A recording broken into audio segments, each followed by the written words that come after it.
મોટા વરાછાની તો મોટા વરાછામાં 3.5 ઇંચમાં મનપાનું પાપ પોકાર્યું। મોટા વરાછામાં 700 મીટરનો આખો રોડ ગટર લાઇનમાં બેસી ગયો છે। થોડા સમય પહેલા જ રસ્તા પર ડ્રેનેજની જે કામગીરી કરાઈ હતી, ડ્રેનેજની કામગીરી બાદ યોગ્ય પુરાણના અભાવે વરસાદમાં રોડ બેસી ગયો હોય તેવી ઘટના બની છે। આખો રોડ બેસી ગયો છે, જેના કારણે કાર રોડમાં સમાઈ ગઈ। તો કાર સમાઈ જાય તેટલો રસ્તો બેસી ગયો છે। મનપાનું જે પાપ છાપરે ચડીને પોકારી રહ્યું હોય તેવા દ્રશ્યો છે, જેને લઈ હવે અધિકારીઓ દોડતા થયા છે। સુરત મનપાએ તાત્કાલિક અસરથી રસ્તો બંધ કર્યો છે। ડ્રેનેજની લાઇનની કામગીરી વ્યાપક ભ્રષ્ટાચારના ચારે તરફ ચર્ચા થઈ રહી છે। વધુ વિગતો સાથે સંવાદદાતા ચેતન બાંભણે આપણી સાથે લાઈવ જોડાઈ ગયા છે। ચેતન, જે દ્રશ્યો સામે આવ્યા છે, જે મનપાના અધિકારીઓનું પાપ છે તે ખુલ્લું થયું છે પહેલા જ વરસાદમાં, રસ્તાની હાલત બતાવો ચેતન।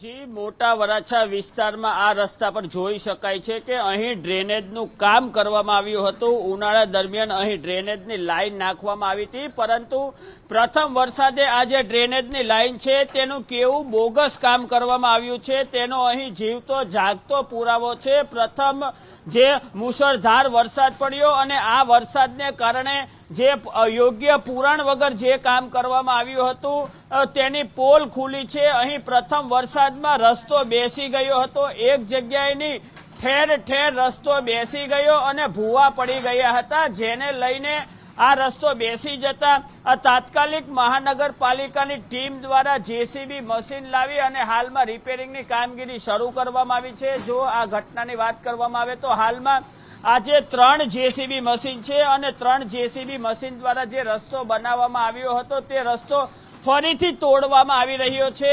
આમ કહી શકાય કે જે કરદાતાઓના પૈસા છે, ટેક્સ પેયરના પૈસા છે, તેની જે કમાણી હોય છે તેનો દુર્વ્યય કરી રહ્યા છે। મહાનગરપાલિકા દ્વારા તાજેતરમાં જે આ રસ્તો બનાવવામાં આવ્યો હતો, પરંતુ આ રસ્તો જોઈ શકાય છે કેવી ગુણવત્તાનો બનાવવામાં આવ્યો હતો। એક તરફ મહાનગરપાલિકાના શાસકો છે તે ગુણવત્તાયુક્ત અને કરકસરયુક્ત શાસનની વાતો કરે છે, પરંતુ જ્યારે આવી ઘટના બને છે ત્યારે તેઓની જે દુર્ઘટના અને દાવાઓ છે તે ચતા થાય છે। આમ કહી શકાય કે થોડા મહિના પહેલા આ સમગ્ર રસ્તો નવો બનાવવામાં આવ્યો હતો, પરંતુ યોગ્ય પુરાણ કરવામાં આવ્યું ન હોવાને કારણે હાલમાં તકલીફ પડી છે અને જોઈ શકાય કે મેયર પણ અહીં આવ્યા છે, મેયર દોડી આવ્યા છે। આપણે તેમની સાથે વાત કરવાનો પ્રયત્ન કરીશું।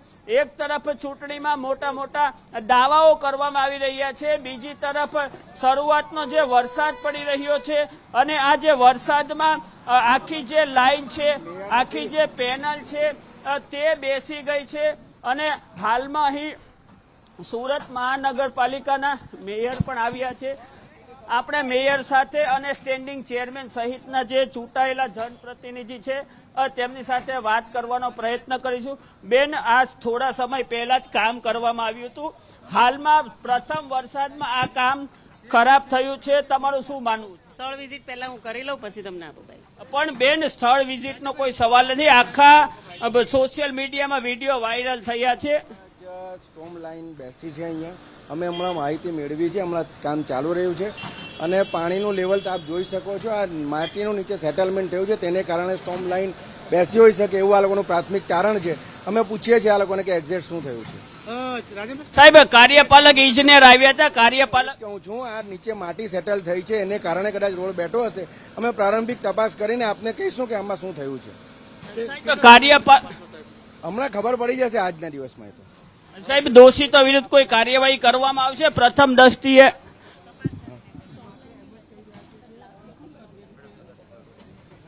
હા હા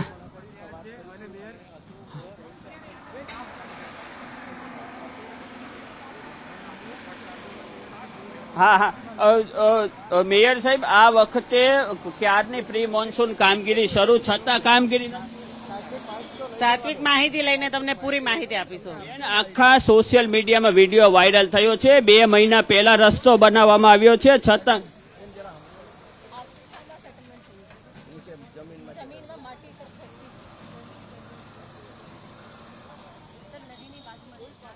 બેન, તમારું શું માનવું છે ઘટનાને લઈને? કાર્યપાલક ઇજનેર આવ્યા, એમણે એવું કીધું કે આવું બધું થયું. મને મળી જાય એટલે હું તમને ડિટેલ આપું છું કે શું થયું છે, સાચી ઘટના શું છે, સાચી હકીકત શું છે. સાચી હકીકત એ છે બેન, પ્રથમ વરસાદમાં સુરત કેમ ડૂબે? બેન પ્રથમ વરસાદમાં સુરત કેમ ડૂબે? બેન, અનેક વાર પ્રી મોન્સૂન કામગીરી કરવામાં આવી. પ્રથમ વરસાદમાં અનેક જગ્યાએ પાણી ભરાઈ ગયા. પ્રી મોન્સૂન કામગીરીના દાવા ફેલ થયા. શું કારણ સર? કોઈ અધિકારી વિરુદ્ધ કે કોઈ પદાધિકારી વિરુદ્ધ કાર્યવાહી કરાશે? જે પણ અધિકારીને સંડોવાશે તેની ઉપર કડકમાં કડક કાર્યવાહી કરી. બેન, આ રીતે દર વખતે વરસાદ પડતો હોય બેન બેન કેવી રીતે સંડોવણી કેવી રીતે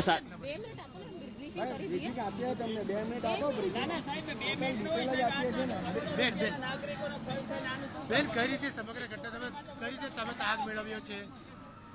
માયાબેન ખાલી 2 મિનિટ. જે પણ આમાં સંડોવાયું હશે અને જે પણ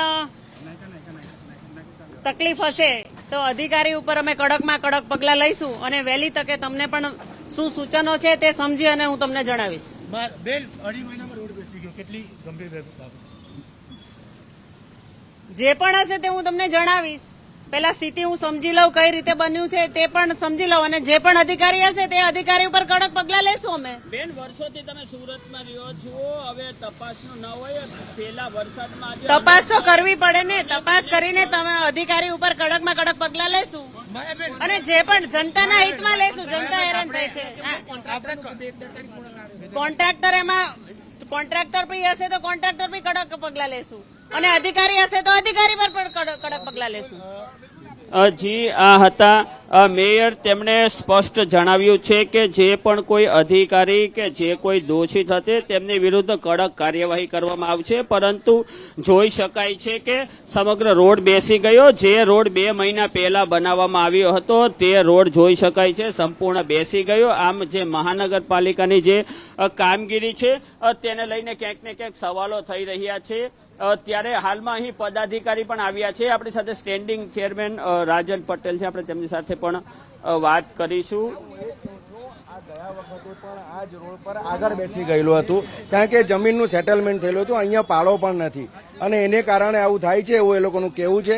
અમે એ લોકોનો ડિટેલ રિપોર્ટ કરીને આપને જણાવીશું. આ પહેલા વરસાદની વાત નથી, આ જમીનનું સેટલમેન્ટ થાય છે ને એને કારણે આ રોડ બેસે છે. એ ઘણી જગ્યાએ આવું થઈ શકે છે. આપણે આની માહિતી લઈને તમને મળી જશે. પુરાણ નથી કર્યું મહાનગરપાલિકા અને જે પાડા વિભાગની વચ્ચે સંકલન નથી, એના કારણે અમે ગયા વખતે પણ આના મુદ્દે ઇરિગેશન વિભાગ સાથે મિટિંગ કરેલી હતી, પણ અહીં જે પાળો બનાવવાનો તે ઇરિગેશન વિભાગે બનાવવાનો, કોર્પોરેશને બનાવવાનો હોતો નથી. અમારી બાબતે સંકલન ઇરિગેશન સાથે ચાલુ જ છે. અચ્છા સાહેબ, તો આનું કોઈ કાયમી નિરાકરણ ક્યારે? કાયમી નિરાકરણ ક્યારે? યોગ્ય પુરાણ કરવામાં નથી આવ્યું. પુરાણ કરીને ઉપર જેસીબી કે અરે ભાઈ, હું તમને એ કહું છું, અહીંયા ગમે એટલું બનાવેલું હોય, નદી કિનારો હોય અને ધોવાણ થતું હોય તો માટી નીચે ધસી જ શકે છે. કાયમી નિરાકરણ ક્યારે આવી શકે? ઉપાય શું આનો કાયમી? આનો ઉપાય એક જ છે કે આપણે આનું વ્યવસ્થિત પુરાણ કરીને અને પાળો બનાવવો પડે કે જેથી કરીને જે નદીનું ધોવાણ થાય તે અટકે.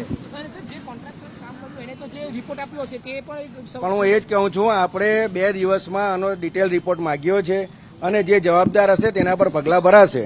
અનેક ગાડીઓ અંદર બેસી ગઈ. હા, હું એટલા માટે જ કહું છું કે ભાઈ આ 2 દિવસમાં નો ડિટેલ રિપોર્ટ અમને મળી જશે અને એમાં જવાબદારોને છોડવામાં નહીં આવશે. રાજનભાઈ, જો અહીં કોઈ મોટી જી, આજે રાજનભાઈ હતા સ્ટેન્ડિંગ ચેરમેન, તેમના દ્વારા દાવો કરવામાં આવ્યો છે કે કોઈ જવાબદારોને છોડવામાં નહીં આવે. પરંતુ જે સુરત છે પ્રથમ વરસાદમાં જે કોર્પોરેશન જે મહાનગરપાલિકા છે તેમની પોલ ખુલી છે. હાલમાં જોઈ શકાય છે કે મેયર દ્વારા જે અહીં જે પાળાની કામગીરી શરૂ કરવાની જે વાત છે તેનું નિરીક્ષણ કરવામાં આવી રહ્યું છે. તેમના દ્વારા જણાવવામાં આવ્યું કે નદી કિનારો હોવાને કારણે અહીં જમીન ધસી ગઈ છે અને અહીં પાળો બનાવવામાં આવશે.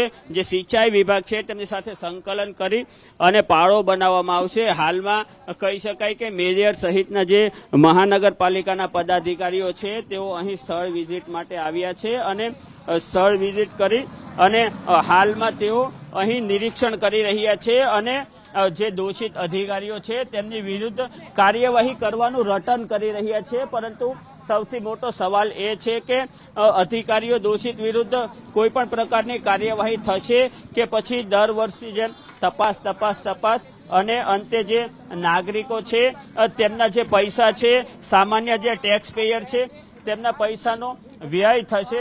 આમ કહી શકાય કે જે પ્રમાણે બેસી ગયો છે અને સવારના જ્યારે નાગરિકો અહીંથી પસાર થયા ત્યારે કેટલાક નાગરિકો અકસ્માતનો પણ ભોગ બન્યા હતા. આમ કહી શકાય કે મહાનગરપાલિકાની હાલમાં અહીં મોટી બેદરકારી જોવામાં આવી રહી છે. જી ચેતન, જે રીતનું માટી ધસી ગઈ, હવે બ્રહ્મજ્ઞાન લાગ્યું છે આ લોકોને?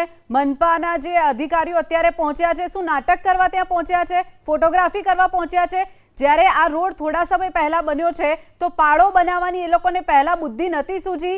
જે અત્યારે અધિકારીઓ ત્યાં પહોંચ્યા છે, જે મોટા મોટા વાતો કરે છે, તપાસ કરવાની, નાટકો કરવા માટે પહોંચ્યા છે? જી, ચોક્કસથી કહી શકાય કે અધિકારીઓ હાલમાં પાળો બનાવવાનું નાટક કરી રહ્યા છે, પરંતુ જોઈ શકાય કે જ્યાં બેદરકારી વાળું કામ કર્યું હતું તે રસ્તો બેસી ગયો છે. તેની સામેનો રસ્તો હું બતાવવા માંગીશ. તેની સામેના રસ્તા પર કોઈ કામગીરી થઈ નથી, તે બાજુમાં જ છે. વચ્ચે માત્ર આ એક જે આ બેરિકેડ છે તેનું અંતર છે. એની સામેનો તરફનો રસ્તો છે તે બિલકુલ સાજો છે. ત્યાં કોઈ પણ જગ્યાએ એક પણ ભૂવો પડ્યો નથી અને આ બાજુ જોઈ શકાય વચ્ચે માત્ર ડિવાઈડરનું અંતર છે. આ બાજુ જે કામગીરી કરવામાં આવી હતી, ડ્રેનેજની કામગીરી કરવામાં આવી હતી, આ ડ્રેનેજની કામગીરી દરમિયાન યોગ્ય પુરાણ કર્યા વગર, માટી પુરાણ કર્યા વગર રસ્તો બનાવી દેવામાં આવ્યો હતો અને નીચે જમીનનું પુરાણ ન હોવાને કારણે પ્રથમ વરસાદમાં જે માટી હતી તે ધસી ગઈ હતી અને ઉપરનો જે રસ્તો હતો તેનું પોલાણ થઈ ગયું હતું અને આ પોલાણને તાત્કાલિક પૂરી દેવા અને લોકોમાં જનતાનો રોષ ન જાગે તે માટે અધિકારીઓ અહીંથી સવારના પ્રયત્નશીલ છે, પરંતુ સોશિયલ મીડિયામાં અને મીડિયામાં અહેવાલ આવતા હાલમાં શાસકો અને અધિકારીઓ દોડ્યા છે, જેથી કહી શકાય કે સ્માર્ટ સિટી સુરતમાં વિકાસના જે વાયદાઓ કરવામાં આવે છે, પરંતુ જે આ વિકાસના વાયદાઓ છે તે પ્રથમ વરસાદમાં ધોવાઈ ગયા છે. જી ચોક્કસથી ચેતન, જોડાવા બદલ અને માહિતી બદલ આપનો આભાર.